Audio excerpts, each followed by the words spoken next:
Hi world, I'm John True, and this is my wife Lexi True. We are the True family, and we have here Theo and River, and Grace is off with her friends. So Grace is 5, Theo is 2, and River is 3 and 3 months. And Lexi and I manage the social media and website, the content creation, and I I'm the president of the association that manages the Kunta Wachana Mountain Restoration, and we're currently building a home here on the finca, and we're really excited to be here and share with you guys what a day in the life of is like here for us at the finca. I'll Uh, go next. I'm Mel. This is my husband, Nick. We have 4 kids. Walter is 11, Raina is 10, Penny is almost 9, and June is 7. And we've been here for about 3 years. And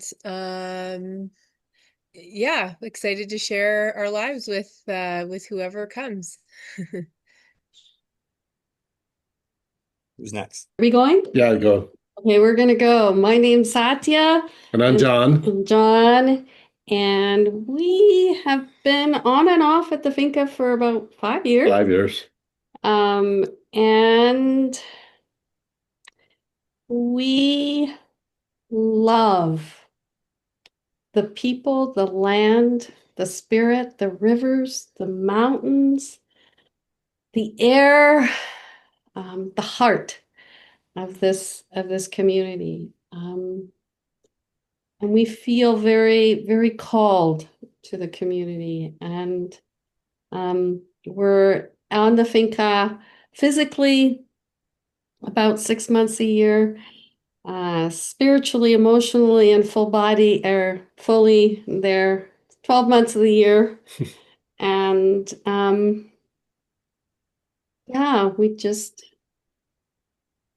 We don't have any children at the finca. yeah. We do have grandchildren who came and visited, who also loved being there at the finca. So, Yeah, and said that they wanted and they want to come back they want to and come back. change their life, and Yeah. they had a ton of fun with the kids that were there, but not just the kids, with us too, and the Yeah. others. It was super fun. So that's it for now. Sing it on to Angela. Awesome. Hi, my name's Angela. I'm a Canadian born and raised and have come to the finca through invitation of Mel and Nick, who I've known for a few years before. And I have 2 biological children, 2 stepsons, and an adopted daughter. So I have 5 children. It's my thing to want to adopt children. It's just what happens for me.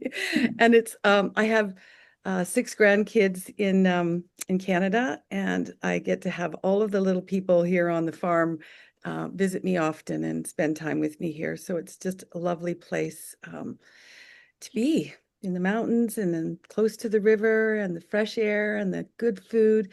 I have a lovely experience of feeling young and healthy when I'm here, despite my up in year time. It feels great to be around all of these beautiful families and get to be a part of them and watch them grow and expand into their lives. It's awesome. That's me.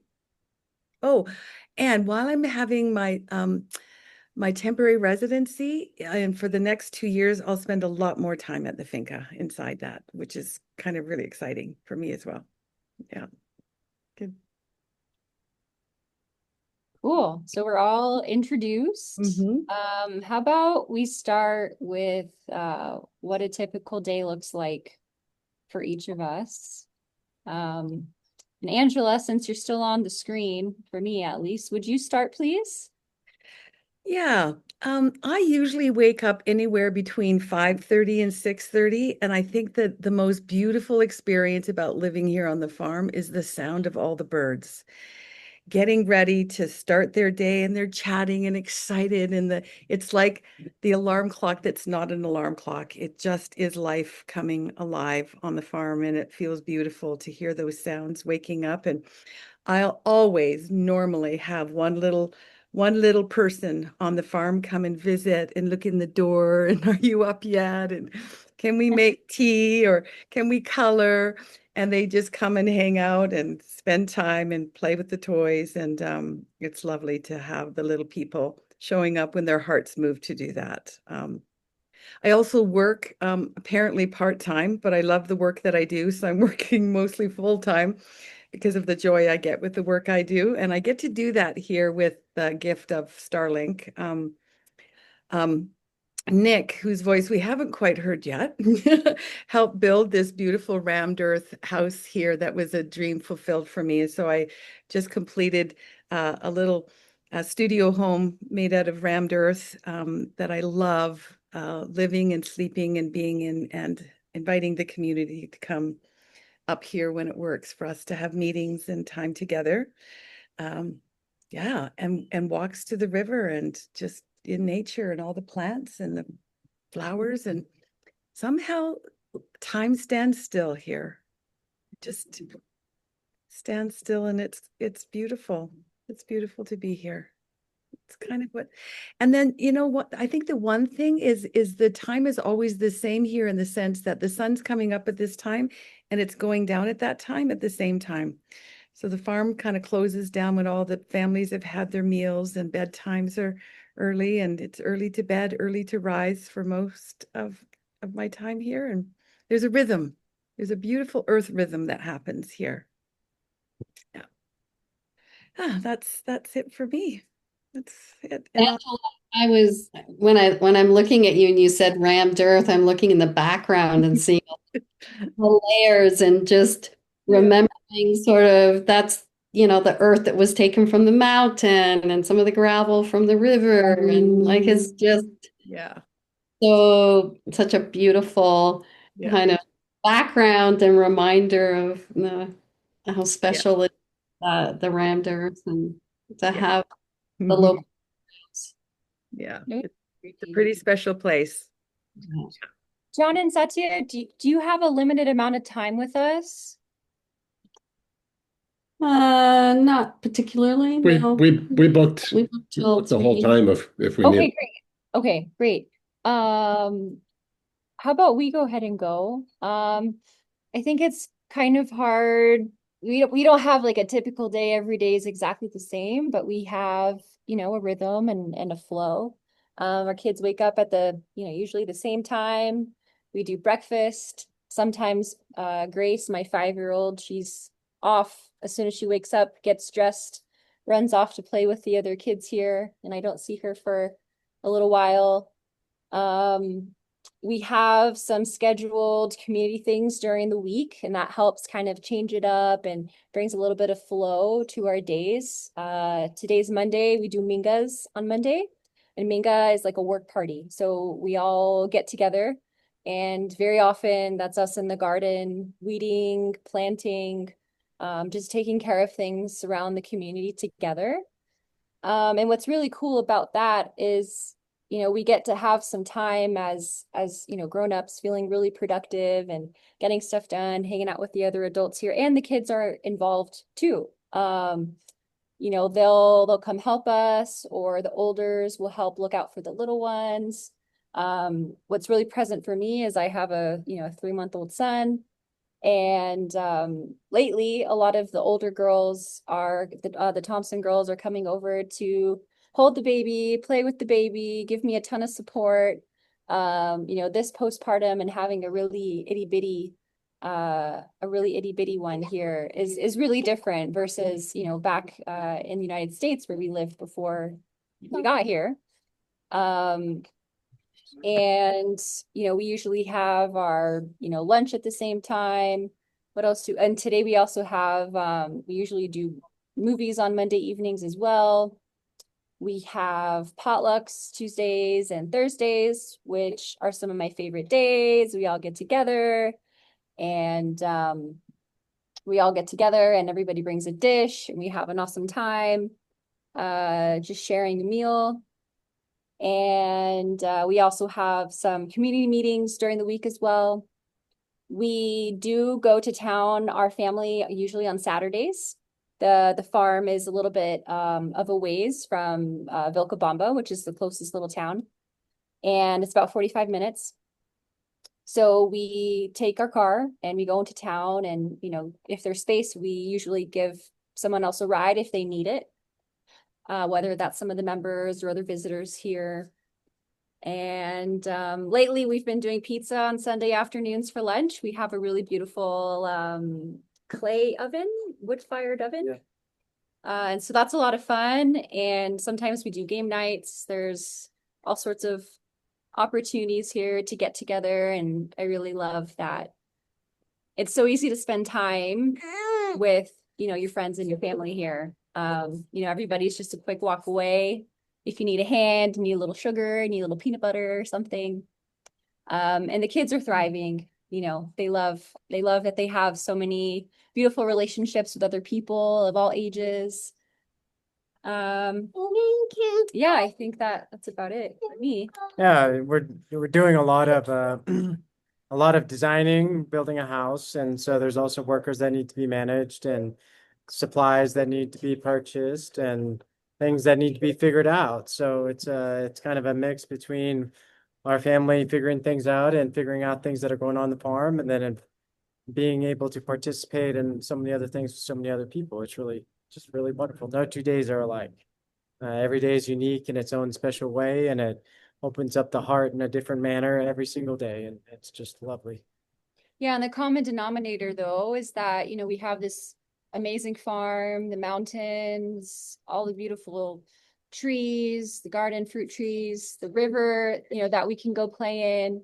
And it's a place that we feel is super safe for our children. You know, they can just run around, and there's really not a whole lot of, you know, reason to worry. And so that's, again, so different than maybe living in the first world, you know, living in a big city.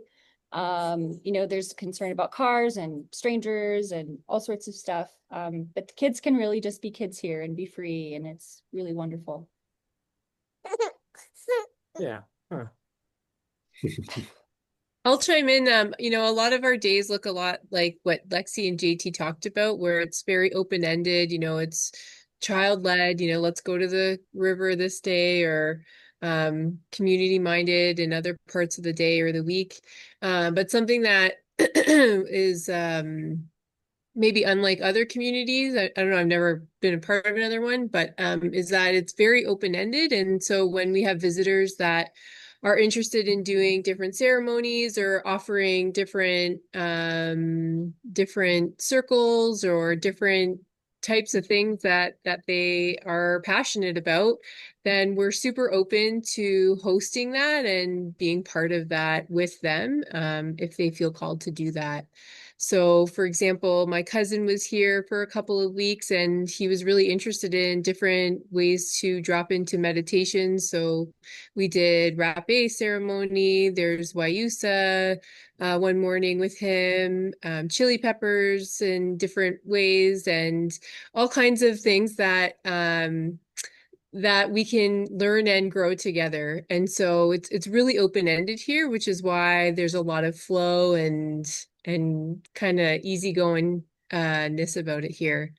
And for us too, yeah, we're pretty much done the day, and we start the day with the sun and the moon, and it's beautiful living with the rhythm of the nature here and everybody else. Yeah, it's great. Do you want to chime in, Nick? Yeah. No? That's about it. Nick's lost his tongue today, but you get him on a topic that he's really passionate about and he won't shut up. So you got to wait for that. You got to come here and get that on your own. Hard. I think I need to hear about the truck. Yeah, we got vehicles here, and trucks and camping, and yeah, the whole world is that. Maybe Nick, at some point you could share what it's like to go up the mountain and camp overnight with the kids, because when you do that, it's really exciting to actually see you guys walking up the mountain, walking down. And oh, hi June, come on in, sweetheart. This is one of Mel and Nick's littles. This is June. They come to visit whenever it works. Want to say hi? Oh, and here's another one. Yep. Come on in. Here we are. That's Grace. Oh, There Can we you go. tell we were working with charcoal this morning? Yeah, some nice crafts going on. They landed on the face. Daddy. Mhm. Hi, Grace. Here we go. Okay, John and Satya, come on Well, in. Also Yeah. want to mention that we do have neighbors as well, and the last couple of weeks that we were there, we had visits with and then from some of the neighbors that live in the farm sort of above us, and then down the path from us, a 10-minute walk and a 20-minute walk. Um, we're positioned in a canyon where the sun, when people say they rise with the sun, well, the birds get up at 6, but the sun doesn't actually come over the mountain until 8. So um, uh, so it's kind of it's a beautiful sort of liminal space for longer than you'd experience many other places. Uh, Getting up at 4 or 5 in the morning before the sun is even a glimmer, and then it just, little by little, it just envelops the valley. Um, so that's the one thing. The other thing is to note that Satya often goes down to the river, and at different times of the year, depending on the flow of the water, um, you can get in full body or just lie down. Um, and the rivers on either edge of the finca sort of hold us as water coming by.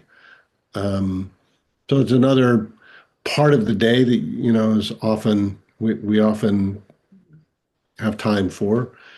And then we actually spend a fair amount of time going and gathering food. We need to do pictures.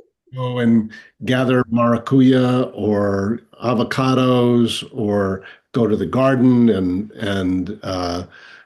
find Oh, kale and spices and lettuce and make salads. So it's really an amazing feeling to be able to walk into the environment and harvest what is so generously offered by Earth, and then having that as our meal. And then, of course, wow. somehow know they have their antenna up and they come along and we've got this big big jug of fresh juice and pull out all the glasses and everyone's going to have some, and it's really nice to be able to go and get the fresh fruit, make it, and then of course, and even when Andreas and Jan go by, if we've got it, it's like, okay, here's some more. So I always have a big jug of fresh made juice, which is just, I mean, it's magical to be able to do that.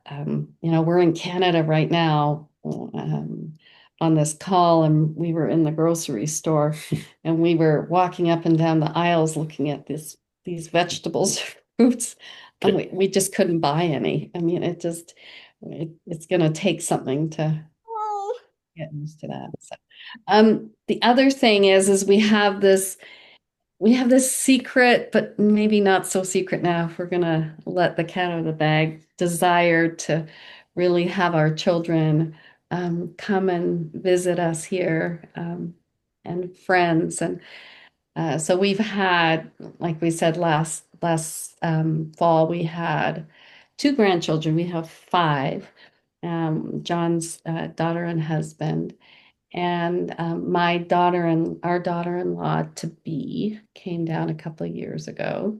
And so we keep planting the seed about it. And just imagine them coming down, but also this real sense of the larger family, sort of this idea of the children running around, that they're really feel that we're all children our children. It's like this expanded family, especially when they're all under 11 and they go by and notoriously come in and we do.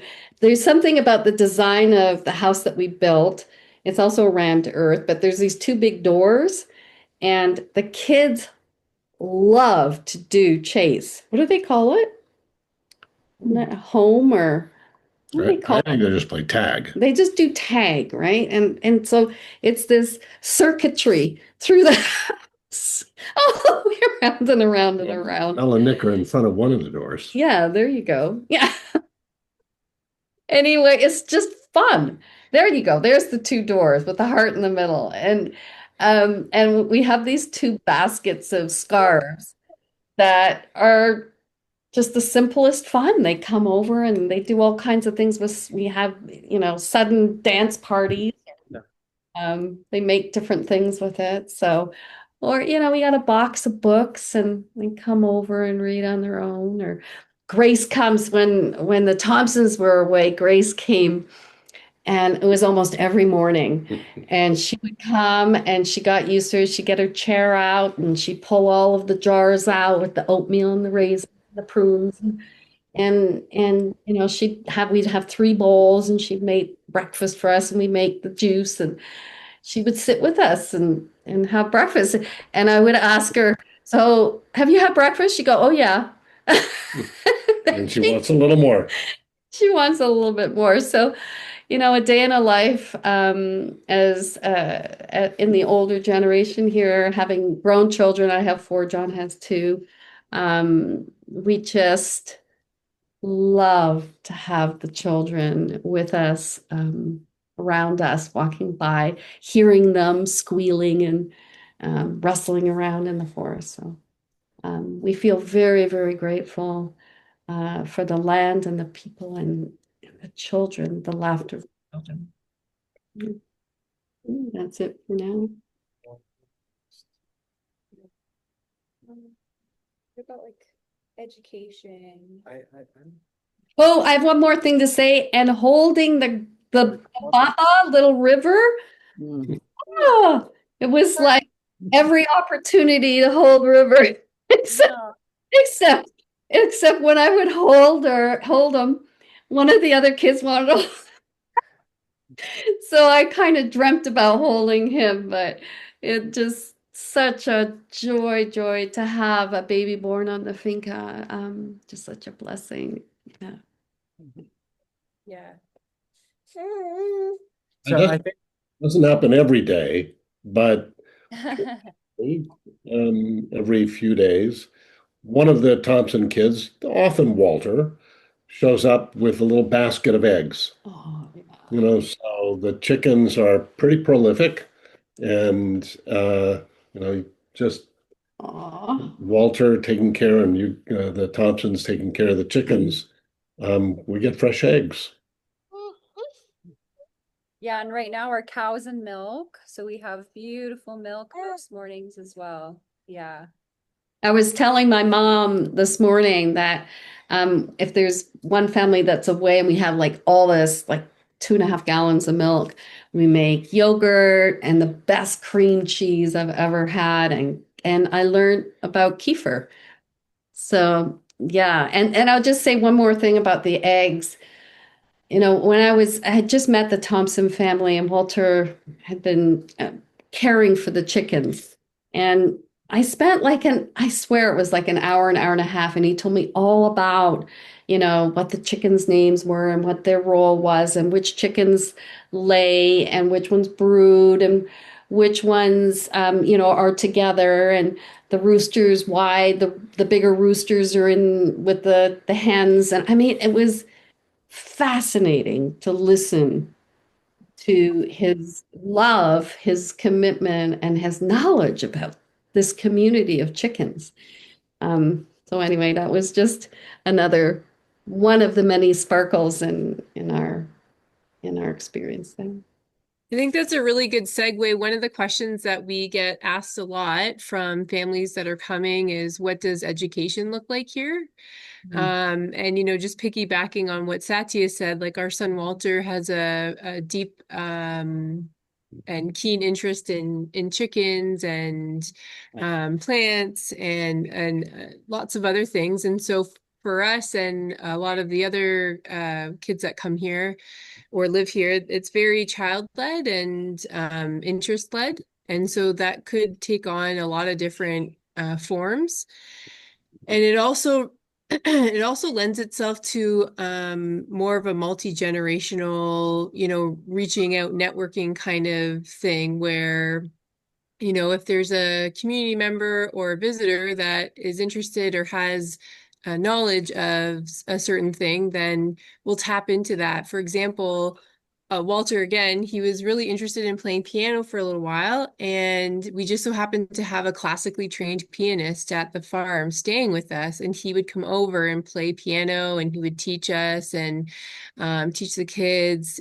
I'm sure not that much in terms of his knowledge, but it was really fulfilling for everybody to kind of see the training in action and this is how it could look and everything else. So it's really cool how education shows up in a lot of different ways, provided we don't box in what education may look like compared to other places.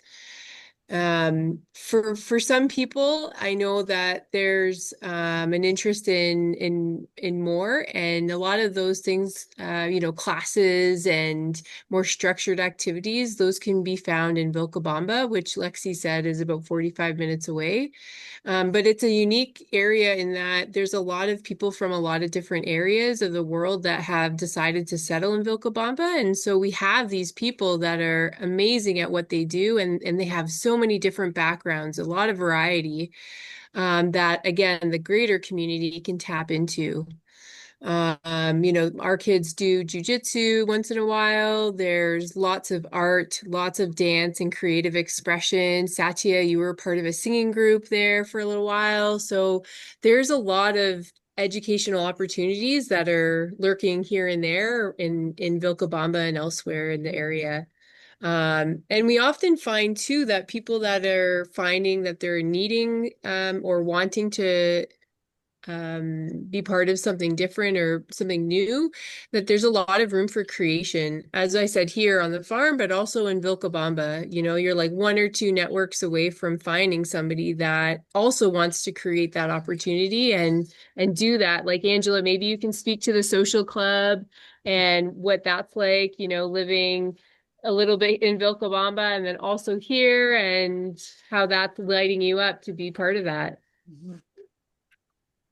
Yeah, thanks, Mel. I think the other thing too, that we've been to a couple of plays and productions that the kids participated in, where they went in and practiced the songs and the story, and there was lighting and music and production. It was really wonderful, and they were so proud to just take the tickets and the money for the tickets and showing up and escorting people to where to sit down, and their self-expression is and what lights them up is fulfilled on inside. Even our little Walter is a plant grower. Oh, we don't need to buy the plant. I'll just propagate it. I'll just get a root cutting, or I'll get a tissue culture. And he's got like thousands of plants and knows all the names and all of the things. Like, he just wants to grow green things and his cacti and all of the world of that, and his fish. So it's really, really beautiful. There's social things that happen in Vilcabamba as well. I heard just recently, and I've got some pickleball paddles, and I want to play pickleball, and you can go into town and play pickleball. And we play chess. There's a big chess board, and people in a community there that like to play board games, Scrabble, chess, social club. There's hiking clubs, and there's nature walks.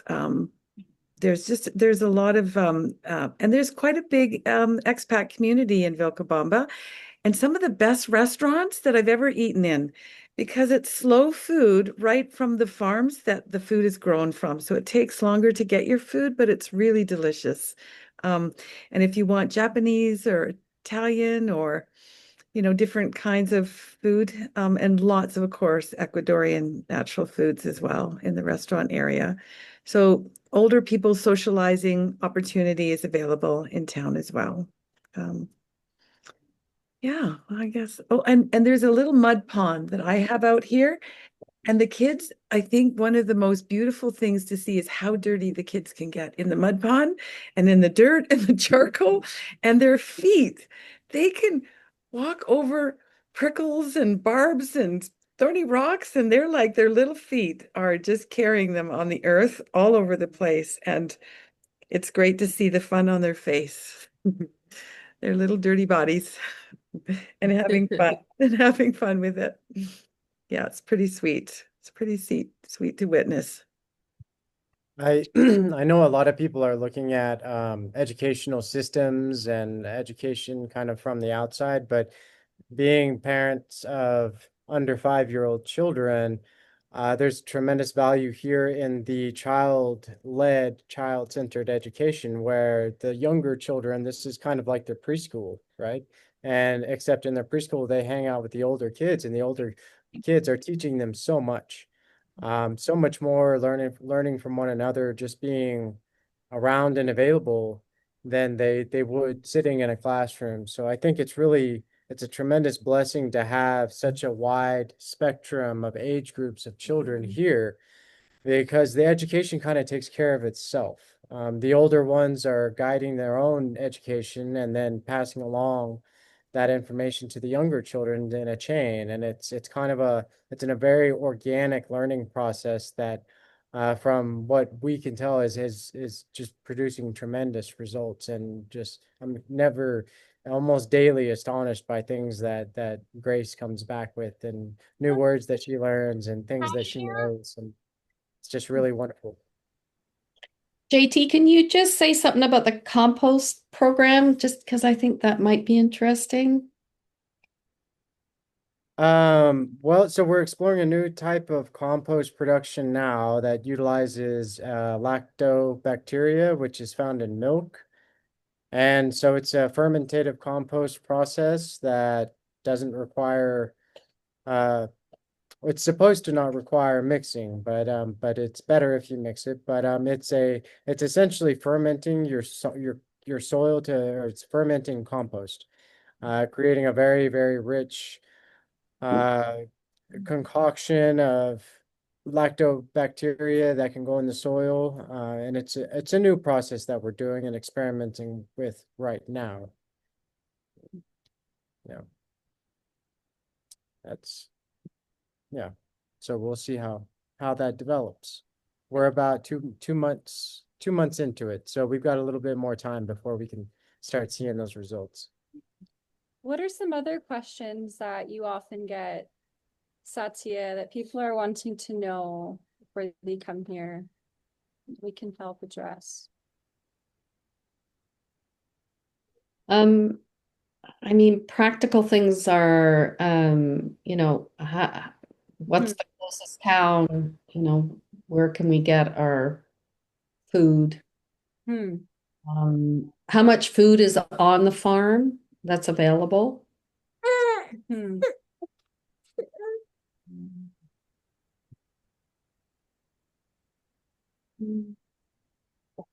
Yeah, so maybe talking a little bit about the food would be good. That was, something I was really curious about before we got here. Are we able to get, things like raw milk, organic produce? What else do we like to eat? But yeah, Vilcabamba has quite a bit of stuff. You can even find imported things, like Bragg's aminos and apple cider vinegar, and there's specialty stores that you can find a lot of the stuff that we know from kind of like North America and the first world. There's an organic market on Saturdays, and our family often goes to that. There's a lot of organic growers there. You can get fresh, got caught in my earring there. You can get fresh goat milk, homemade cheese, artisanal goods, chocolate from the Amazon. peanut butter that they're going to mill in a grinder right in front of you. So it's as fresh as it gets. So yeah, I feel really blessed that we're able to find a lot of good stuff in Vilcabamba. We do have a lot of stuff growing on the farm. We have a lot of different kinds of fruit. We grow enough coffee for the community members to consume. So we often don't need to buy coffee from town. We just produce it here. And we're actually just getting ready to roast another batch. So we're gonna have some fresh coffee soon. We have a community garden. There's usually an abundance of herbs and greens. We have yucca, jicama, all sorts of things. And there's room to grow, and there's, room for, that to change. We have lots of space. Does anyone else have anything about food? Oh, and the water. The water is amazing here. We're here for a few months. When we had first, we got to the farm, we were here for a few months. We went back to Texas to take care of some things. And my body was so happy with the water here. And then when I went back, it was like I couldn't get enough to drink. My body was just constantly dehydrated. And no matter what I drank, I still wasn't feeling well. And we get our water from the mountains, essentially. It's super clean. And that is huge. Even when I go to Vilcabamba, I don't like drinking the water in Vilcabamba personally. Like I bring like 2 huge water bottles and I'm like, no, I want the farm water. So that is a really big deal for me. Mhm.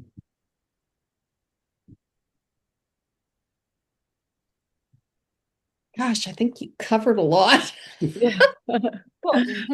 Yeah, I think one of the other things I could share is that for people who are interested in wanting to come to the finca as guests to come and rent a room or rent a house or spend time here, when I'm away for a couple months of the year in Canada with my family there, and it's called the Earth House, and then the Casa del Mor, John and Satia's home when they're not here. We rent those spaces out for people to experience and enjoy the farm and see if it's something that, or rooms in the community house are available. So it's a great opportunity to experience all of the spaces here and what it's like to be in and it's a small little community right now, but it grows, it's growing. Yeah. Angela, you want to throw a plug in there for our program with the biodegradable and soft on the land? Yeah, we've got containers for recycling the things that we're using here personally.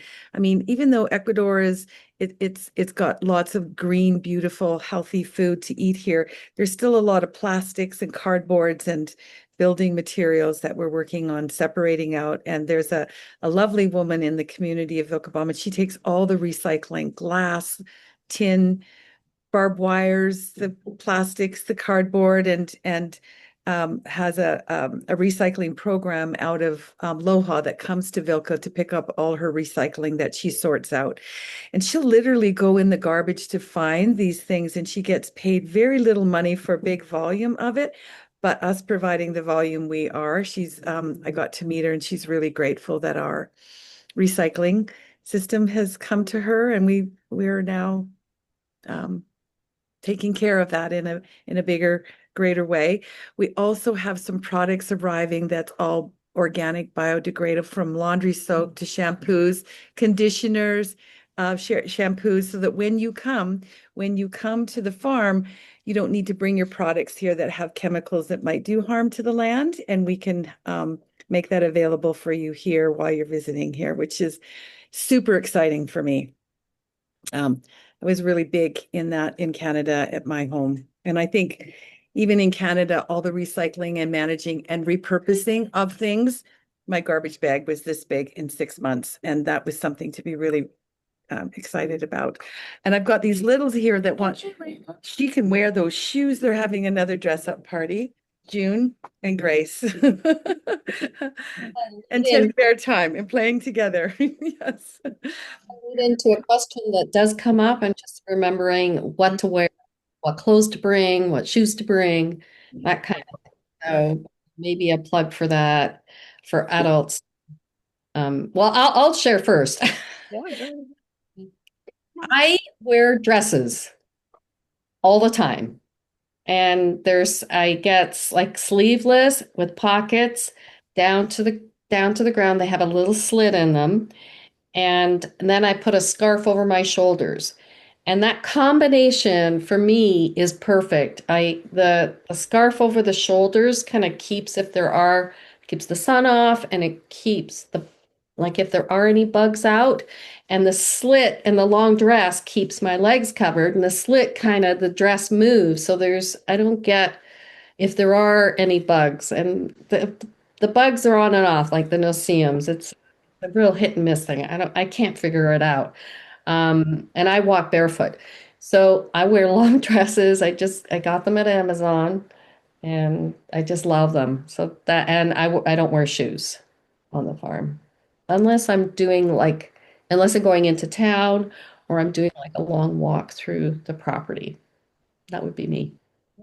Another question kind of related to that is, are there venomous or poisonous things on the farm to be mindful of? And we're really fortunate in our location. The altitude is such that we have one very elusive snake that is poisonous. That has anybody ever seen it in their community? We've never. What? No. Yeah, there's 3 species, but none of them they've been on the Seen one. Yeah. Right. There's 3 species. They haven't been on the farm for years. So hence why Lexi and I let the kids go wherever they want. There's really nothing that's going to harm them. There are scorpions here, but it's a very mild bite if you do get bit by one. And we do have wasps here and bees, but they're very, very harmless and one-off. Like it doesn't happen very often that we're getting bit. If you have an aversion to cockroaches, you may want to consider your flexibility in the management of that. Something that we're constantly trying to work with here with nature. And yeah, so we do have those. But as far as safety wise, related to animals and that, there's not much, hardly any. So. I like the Nick's story about the cockroaches. The chickens go in, you have an outdoor kitchen, and the chickens go in and they help themselves and clean it out and take care of that. So that's great. Yeah, it works. It works sometimes. They're a little messy, but it works. You know, and there's what I'm doing here at the Earth House is you can give them alternative food supply sources outside your house. Like there's the compost bucket goes out at nighttime and different things. So if they're attracted or wanting some of the food that's in the composting buckets, they can find it outside. And you just tell them to shoo and go somewhere else right now. Stay out of your house. Sometimes they listen. They listen. Yeah, I've learned to get Oh, friendly the with clo- them. What's that? I would- Oh, the Yeah. clothes. Oh, yeah, you want to layer your clothes. It gets chilly, sometimes really chilly and cool in the morning and in the evening time. And I mean, not compared to Canada, but it because you climatize such beautiful warm days in the mornings and the evenings. So sweaters and little blankets and things at nighttime or in the early mornings. And normally the days are just warm and lovely. I've experienced 3 seasons in Ecuador that I've been here for 2.5 years, and that's there's the rainy season, the windy season, and the dry season. And you've noticed it's the windy season. There's lots of wind transitioning time. And actually, one of the drivers that drives us, we have professional drivers that can drive you in and out of the finca that know this farm quite well. And he says there's the windy season happens between the wet and the dry on both sides. And it's the transition time right now from wet to dry for the summer. Yeah, and layer your clothes.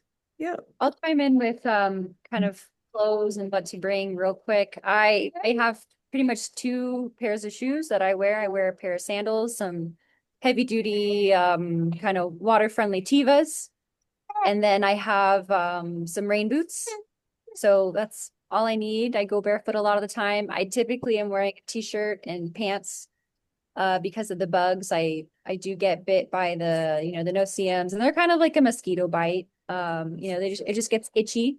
That's about it. So that's why I do the pants. Some people like to do socks as well.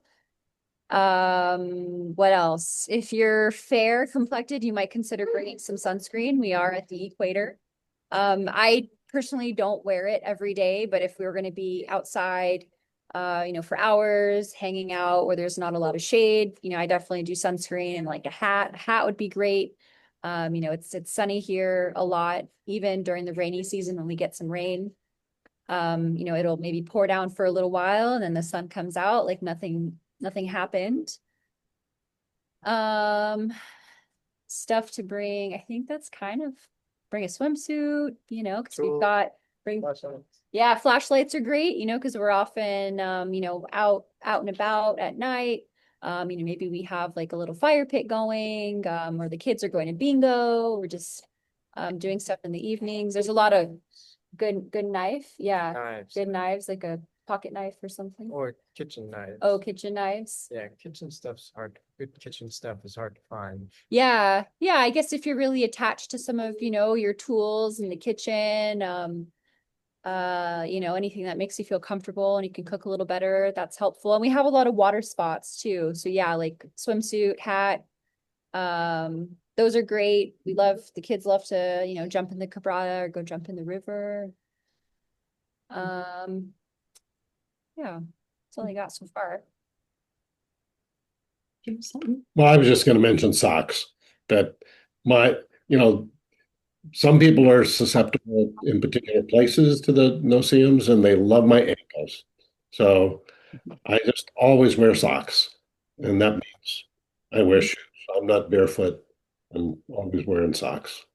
We're gonna nickname you. Your new nickname is Papa Socks. Papa socks. Papa socks. Yeah. Oh. And then you have Theo, right? Who, when he arrived at the farm, he got bites on him, and I don't know what happened. Like 2 weeks later, I don't know. You guys know, JT and Lexi, all of a sudden he stopped getting bites. And He's completely immune now. I just, Or see us. yeah, Maybe it not was. completely. He's made an agreement with them. All of the kids that go naked here or wear less clothing, they've all made an agreement with them, and it works.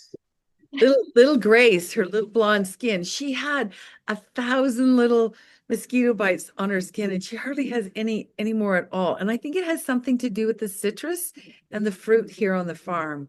Yeah. Bugs don't really need to they like new blood. And if you don't got very healthy blood, they're coming at you.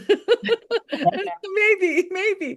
I don't know what it is. But you know how citronella and the kind of the bug sprays and things have a lot of citrus in them, and we grow lots of citrus here on the farm. So I think there's a combination. It's not, I made it up, but why is it happening that the kids, all that citrus fruit they're eating, and why they're not get bit anymore? There's not being any biting happening on them very much. Could have something to do with it. Yeah. Angela, at one of the restaurants, I think it's UFO in Vilcabamba, I think you've probably seen them. They have like the half lime, and then they put the clothes inside, and Yeah.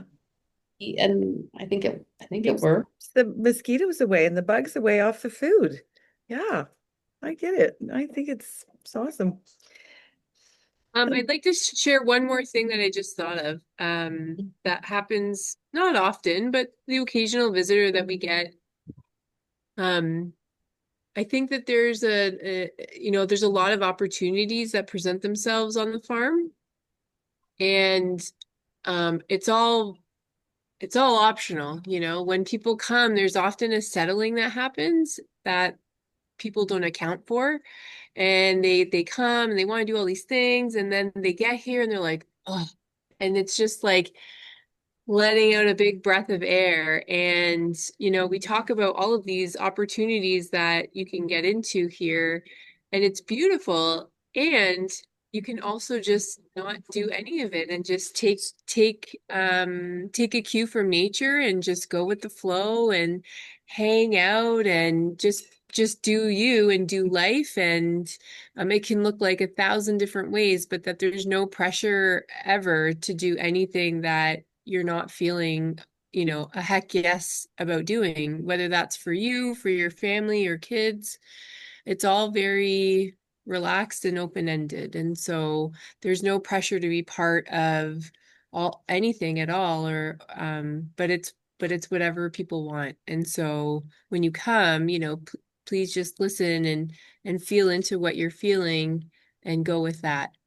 And let us know if you need more or something. We've all been new people in a new place before, and it's a different way of life. It may not be for everybody, but certainly there's maybe ways we can make things more comfortable. You know, I just, Mel, you- oops, go ahead. Go ahead. Go ahead. The other thing that is there is when you're speaking about that, there's an alignment and something that feels amazing about landing on the farm, that you feel like, oh, I've arrived, or it feels good, or for whatever the timeline is.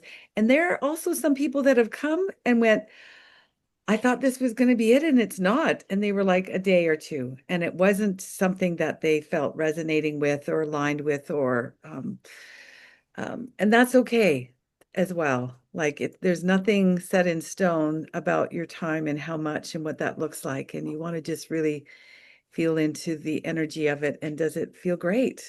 Or it's not the time. It's not the time. Yeah. So you're not stuck. I Anyway. just wanted to go over maybe three things. Walking, like transportation, to and from, the mountain experience, and other places you can go in the area. So I'll just talk about what we love to do. We don't have a car, is we walk a half-hour walk along the base of the mountain over to Tumianuma, a little town, and a bus comes, and it costs, I think, 75 cents because we're seniors. And we go into Vilcabamba within 25 minutes. And then there's another bus. I think there's only like 3 or 4 buses a day that go that way, but we love it. We love it. We love it. And it goes along the river. And then I'll just share something about the mountain. I think it was the first year that we started in 21, and then we left and we came back, and Nick and Mel were there with the family, and we went up the mountain, and it's the project Kuntu Wachana that JT refers to. And I went up with Nick and the 4 kids. And I have challenges with my knees. And at the time that year, there wasn't actually a path. You were shimmying up the ridge of the mountain. And it was the most magical experience for me, in so many ways. The journey up is easier for me, but what I knew was that I was going to be taken care of. What I knew was that if I couldn't make a step, that I had support from the children. So I had, I think, 2 children in the front and 2 in the back, and Nick was kind of like back and forth. And they were like, oh, I could feel it. They were always checking on me. And then on the way down, I had Nick that just every step he held me. It was like, okay, okay. And I would never have gone up that far had I not known or felt that I was going to be taken care of. And that was one of the most profound connections that I made with Nick, and that I had with the children, to go on an adventure and be able to, as someone that is limited, be able to reach places that I wouldn't have been able to do on my own. So that's one of my experience. And I have a goal to get to the top and go to the back. So, Nick, I might be calling on you for another level of support to get up to the back. So I'm sure there's other stories around the mountain, and I think we were probing Nick to get in there and tell his story if he's willing. I don't know what story that is. Is there a specific story, Satya? Oh, You said about taking the about taking the kids kids camping. camping. Oh, yeah. Yeah, talk about that. That was Yeah, yeah, we've been camping up the mountain for a couple years now. So yeah, we usually take one of our horses and pack it and go up. And now it's different now than it was before. Before there was nothing there. We were camping there and there's nothing, so we'd have to go and like clear and level a spot and bring a machete and a shovel and like clean it all up and camp. But now we have a natural swimming pool halfway up where we stop and go swimming. And then when we go the rest of the way up, there's now like running showers and there's a flushing toilet. it's Flushing? Yeah, it's a little bit posh right now. With bedrooms and yeah, kitchen and all that stuff. And that's like 2/3 of the way up, 3/4 of the way up, and then we usually hike up the rest of the way. Just to Yeah. hang out. Satya And wants, do you bring tents up then, Nick? Do the kids set up tents to sleep in, or there's beds to sleep in? No, I made some bunk beds. We got bunk beds up there with really comfortable mattresses, and all we take up now is bedding and some food. There's a stove with propane tanks and like Wow. yeah, Hey. hammocks. It's a pretty posh little place now. Hey, woohoo. So, And I know you've just recently did an overnight with the kids, and I think there's a plan to spend like maybe a weekend, 2 or 3 nights up there in the mountain at some point, right? Is yeah, that true? One of the yeah, kids the kids want to go up at shared least that. once a month. So Yeah. now it's yeah. Beautiful. how did it go? How did it go with the Vilcabamba Youth Leadership Group Oh, meeting out yeah. at Finca Sagrada? Yeah, do you want to talk about that? Yeah, I think it all went well. Yeah, they came and camped. So I don't even know what there was. There's 20 people total. Yeah, around 20 people, a couple of adults and all teens, a couple of younger ones actually too. And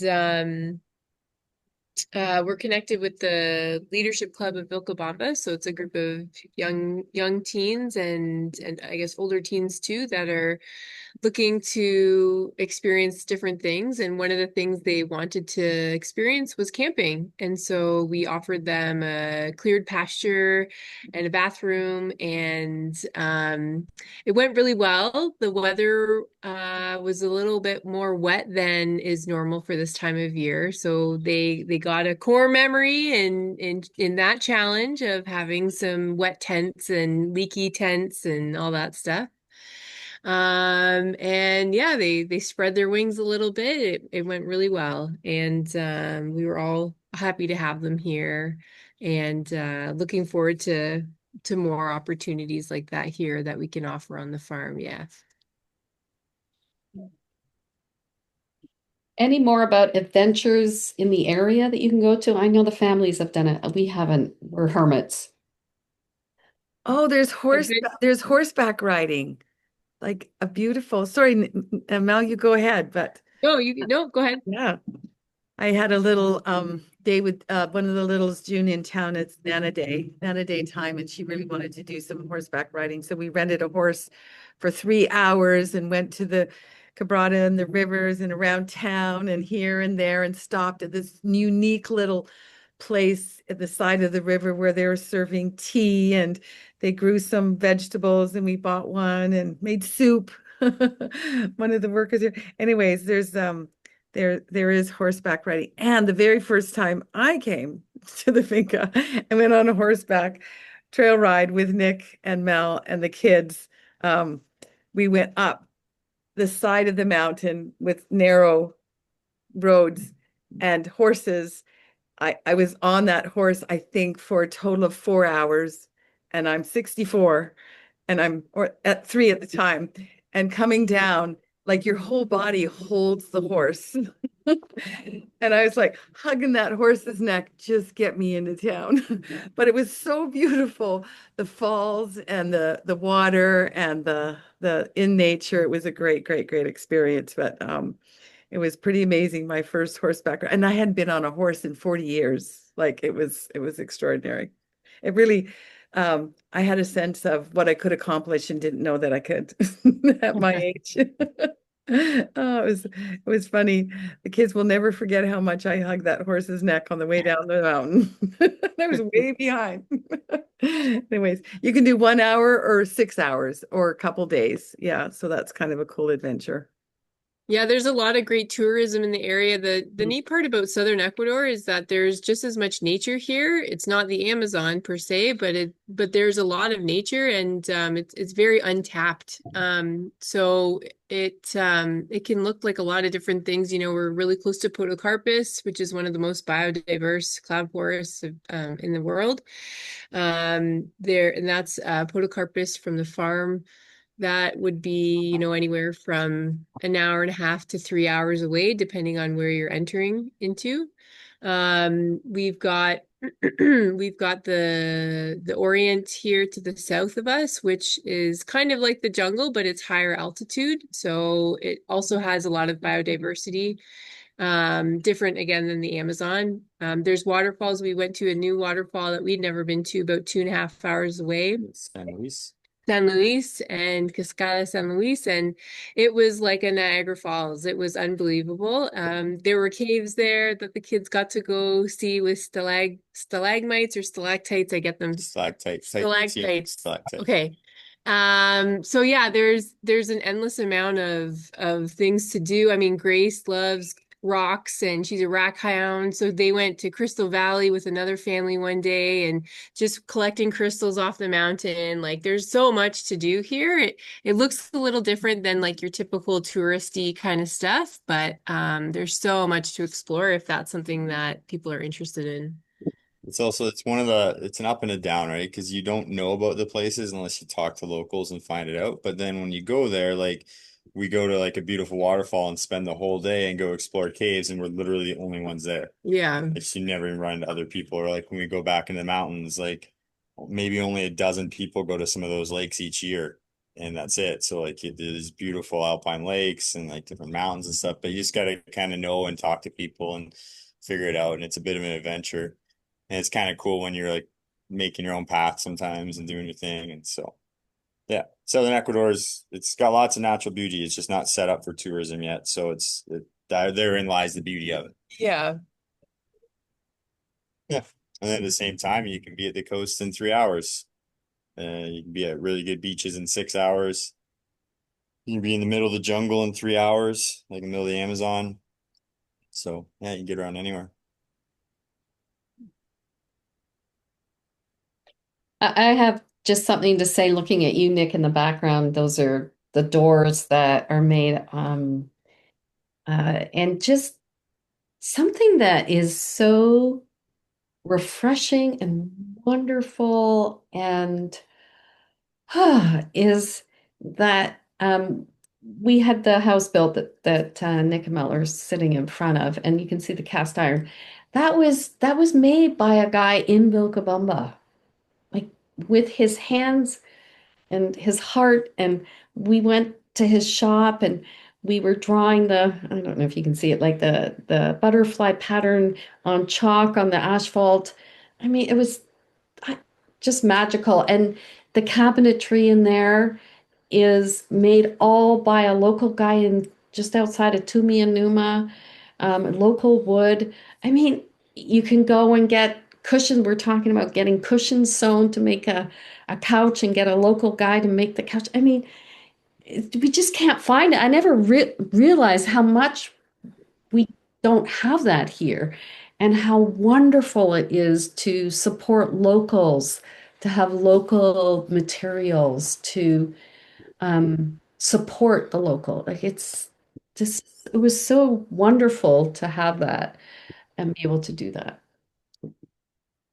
Yeah. Okay. Just a segue off of that, some people have asked me what kind of integration do we have with the local community here. It's oftentimes with these intentional communities internationally that they are just kind of isolated communities within a greater indigenous landscape. But just want to explain a little bit how deeply integrated Finca Sagrada is with the local community within the valley, especially within Tumianuma. I think Uh, and Nick could get better numbers, but I think we employ uh, directly or indirectly around 15 to 20 families in Tumianuma, and out of I think 130 families in the town. But we are very, very involved in the goings on, and they all know us, and we all know them, and we know the families of everyone who comes to work here. And we invite the families to come and eat here when we have our festivals. And whenever somebody gets hurt in Tumianuma, we're there to help assist. And so we're very deeply integrated with these communities. And through the mountain restoration work that we're doing, we're actually helping them to understand a different dimension of the land that they live on, because a lot of things were lost. And through the association and Walter Moore, the founder, they started garden projects over in Tumianuma to help the locals regain their food sovereignty.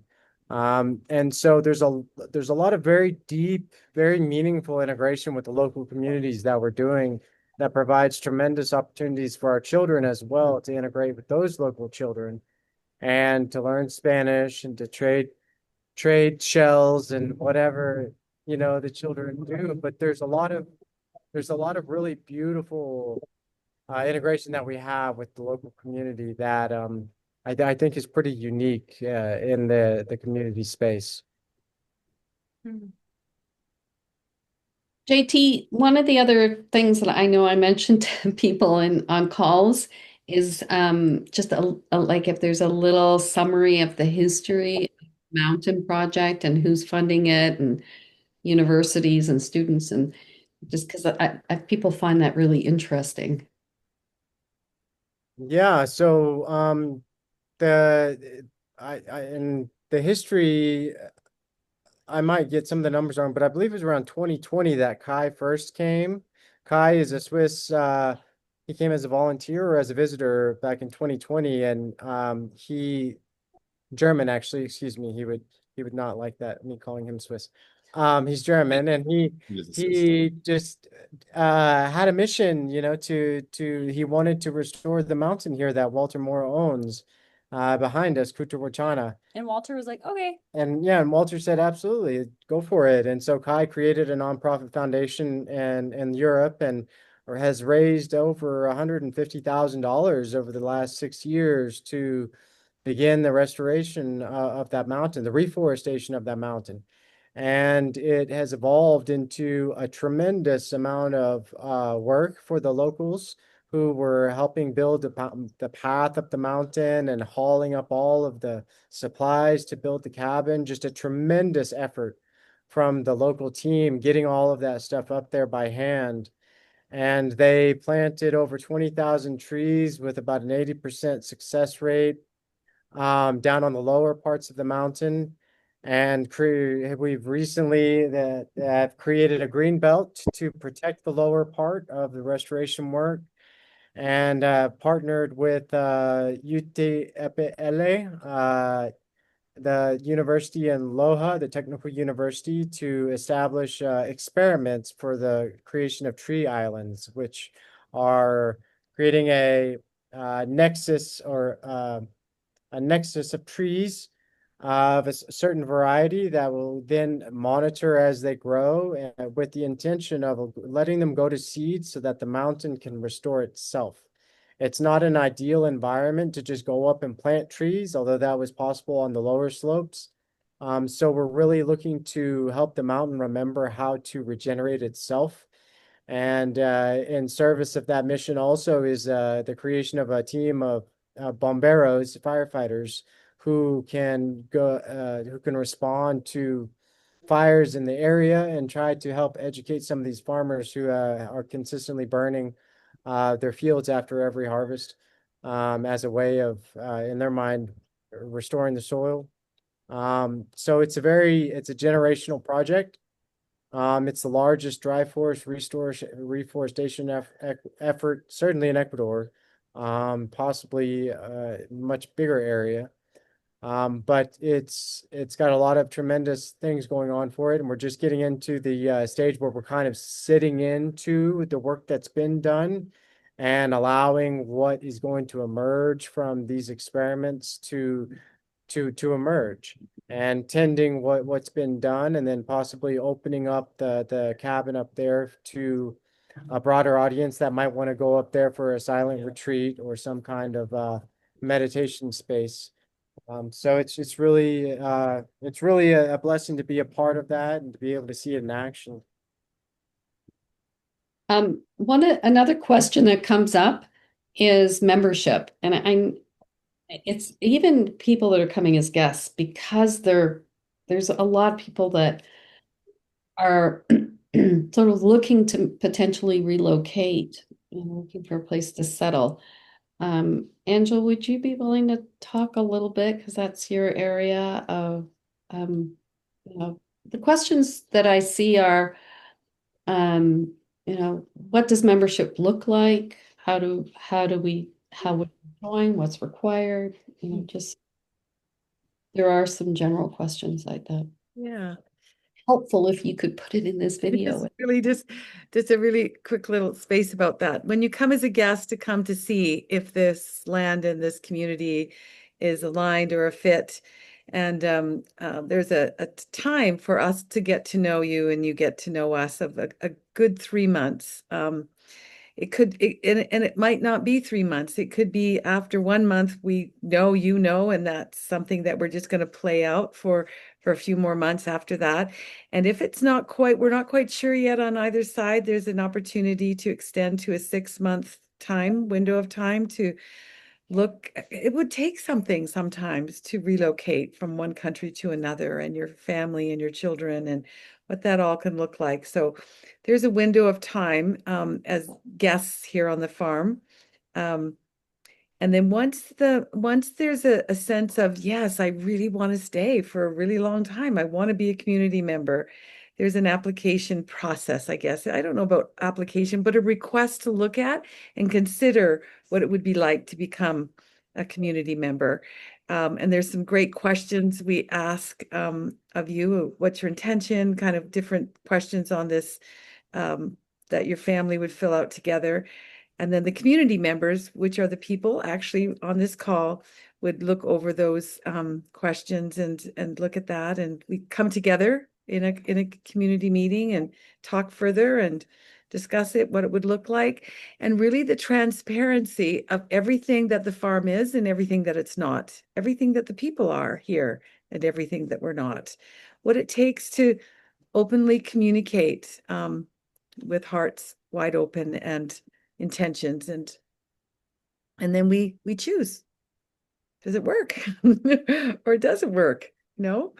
And different families will come with different offerings to bring to the farm. They're community members that come that really do love the land and love to farm, and some people love to build and work with wood, and there are people that work full-time, part-time, or families that are just committed to 100% time raising their children and have the ability to do that. So there's a large, and retired people, it's going to grow. So it unfolds naturally, I think. I don't know if there's anything I'm missing in that, Satya, that you might want to point to that I haven't mentioned, but it's really looked different for us all, actually. It's a natural unfolding. And I think our biggest commitment is just having enough time together to really know if there's an alignment of our hearts, of coherence and intention, and what we bring is a gift to each other and to the land. Yeah, like just as different as we are as people and as families, that's circumstances are also different for most people. So it's important to just be transparent about how everybody's feeling and communicate openly about gaps in your information or our information or things that may not be landing in a certain way. And ultimately I think I speak for all of us when I say who you are being or who, your family is more important than what you are doing or how much money you have and what that different contributions could look like. But ultimately, it's about who you are being that is most important. And to be open about all of that with each other. It takes something. It's not for everybody, and that's okay. I'll jump off of that. I think you mentioned it, Mel, about people getting excited about coming and doing something and really giving themselves permission, guests that come to really just land and be. And we had a guest here earlier this year, and we were swimming in the river together, and she just started to cry, and she was so deeply moved by the land, the water, the place, the people. It was, and she'd only been at the farm for a couple of days. And said, well, so I said, well, what are the tears about? And she said, well, everybody's so amazing and they've all got something to offer. They're either farmers or they're this or they're that. And she said, I don't know what I could offer. And I looked at her and I said, your tears are your offer. Your tears are your gift. And so it's not about feeling like you have to contribute in some specific way. It's really the gift, or what we find unique at Finca Sagrada is that the invitation is to really truly be, to be your passion, to follow that pulse, that spark that has you get up in the morning and just move with that, and a real trust that when we're all in that frequency, that everyone's taken care of. So I think that's something that little story I share with people when they're kind of asking, what could I do there? And you can, or you don't have to, or you want to just be, and that's enough. Okay, thank you. Lexi, you're What are we doing? we're gonna get like there she is. Okay, Okay, Lexi. I'm back. Yeah. I got the baby sleeping in my arms, so I'm Yeah. a little bit more Yeah. present. Yeah. I think we covered a lot, guys. Yep. Do we feel pretty complete? Yeah, think so. That's I perfect. was complete before and I'm complete now. Yeah. You good? Hey.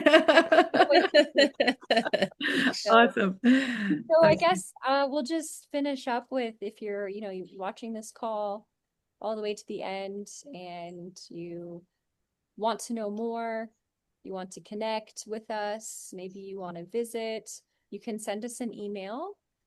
Our email is sacredlandfarm@gmail.com, and Satya will get back to you. She does our guest communication. And our website, in case you need it, is fincasagrada.com. We are on Instagram. We have a little bit of stuff on YouTube as well. So if you feel called, I hope you follow your heart and you reach out. We would love to talk to you. Thanks for listening. Thanks. Right. Thank you. I know.